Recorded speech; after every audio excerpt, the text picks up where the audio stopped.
some cannon over here. Really not necessary at this point of the game because, you know, these guys are just going to blow that one cannon apart. It's not going to do anything. And you know what? A wise Asian man once told me. Okay. The best defense is good offense.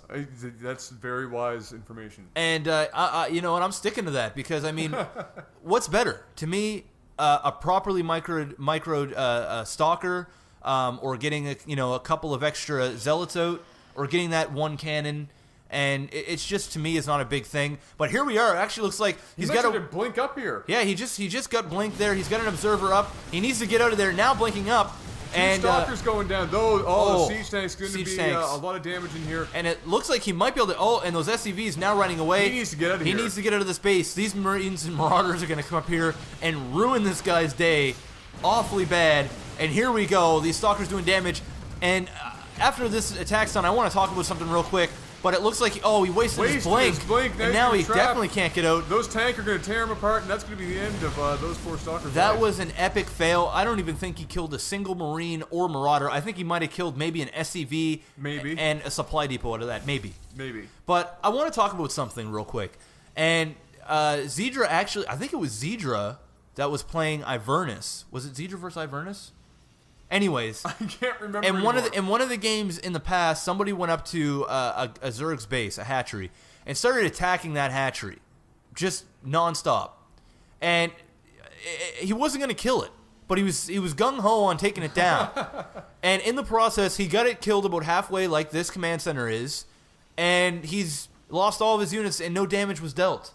And I don't really agree with that, unless you can 100% sure that you can take out that Nexus or that hatchery or that command center.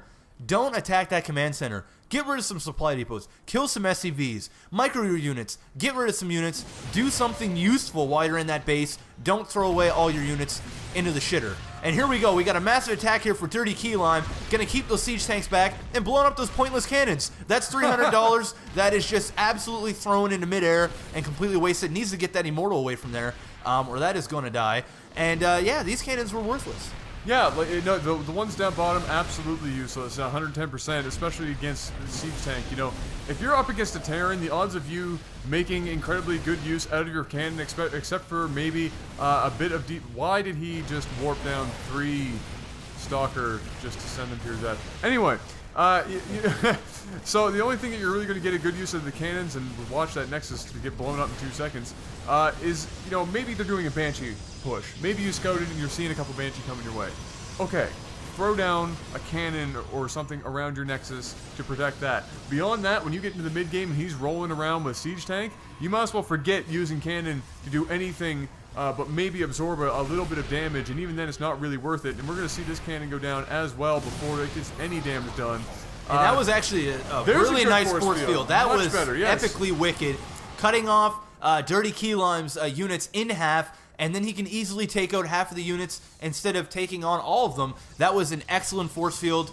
Kudos to Zdra right there. Yeah, like I pointed out before, this is my favorite map to do that because the ramps are seemingly just the right size. The ramps are everywhere. You got ramps everywhere. Absolutely everywhere. So, as a Protoss player, you've got tons of opportunity to make great use of those sentries, and that was a great example of being able to split units, on the ramps using your sentries force fields.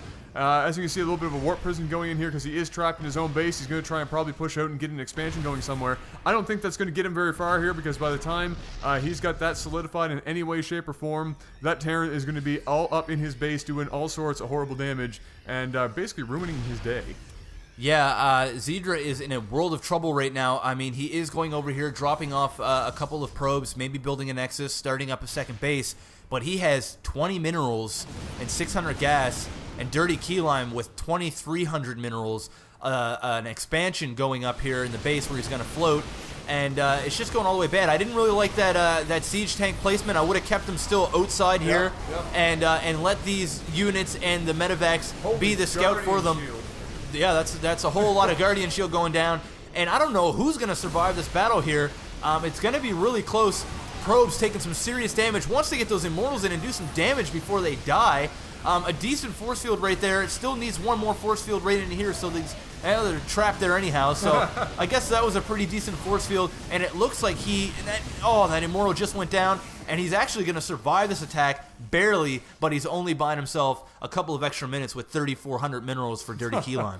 Yeah, DurtyKeyLime did actually let his macro slip a great deal, and we have seen people make this mistake in the past. I don't think this is going to cost him the game by any stretch of the imagination, but we have seen people actually go ahead and completely drop their macro when they thought they've won the game. Some games we've seen Jeff and I have casted in the past where people have done that and the other opponent has actually rebuilt up by the time they have gotten around to that point and actually come back and won the game. So never drop back. As you can see, DurtyKeyLime now spending all that money queuing up a bajillion units on all of his production facilities when really he should have been doing that the entire time he was making that attack. He did have the advantage, didn't even have to really micro anything. He could have just left back to his base, had a good time, come back, and his units would have been fine doing exactly what he needed to get done. But I don't think in this scenario it's going to do a whole lot of bad for DurtyKeyLime. As you can see, Zdra's production is absolutely zero at the moment, and for good reason. He is trying to build up. I think up here in the top. I know I just broke Jeff's monitor. That would have been awesome. Up in the top left, we're seeing Zdra chasing down that command center for the expansion. Just a little bit of a desperation move here, and there is a fleet of death coming towards Zdra's base right now. Yeah, Adam talked about queuing up units. I think that's a great thing, but when you're attacking, since DurtyKeyLime has so much money, he does have a lot of units queued up. I'd like to see him just chuck down maybe two more barracks. I'd build like 24. Yeah, I mean, just building a couple more barracks to get those units out a little faster. But no big deal. He's playing the game. He's playing the game right now. He's doing really good, and it looks like this is going to be GG. Oh, and there it is. And Zdra shouts out to GG, and that there, folks, is game one of a best of five series. The finals is a best of five. Zdra taking the loss there. DurtyKeyLime coming on top, and it was a decent game. It was just a solid game. Yeah, it was nothing extraordinary. A little bit of action, a little bit of couple things we could point out there. Wasn't too bad. I think they were both kind of getting the feel of each other, kind of don't know what to expect. This is the first game and it is the final, so maybe they're just kind of feeling each other out in this one. Yeah, no, that makes perfectly good sense, and Zdra will be picking the next map. I can't really remember what it was, but Zdra has favored Blistering Sands in the past, and so maybe that will be the map. Awesome. But yeah, I know Jeff's looking forward to that. Woo. But let's wrap that up right now. I don't want to talk too much about this match. Nothing extraordinary happened, so let's just call it. This has been Nova War. And your boy, the birthday boy, Maximus Black. Peace out. Peace out, guys.